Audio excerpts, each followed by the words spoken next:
Di nyo natatanong pag tayo naglilibag, gawa ng init, masarap maglibag.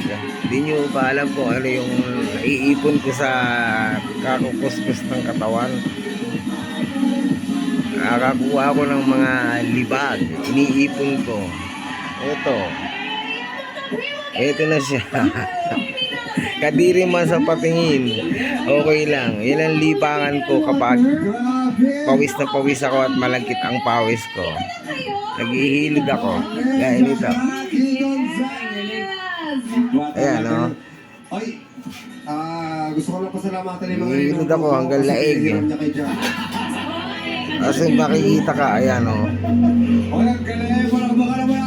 Yan yung iniipon ko. Pag naipon siya, ganito na siya kalaki. You see?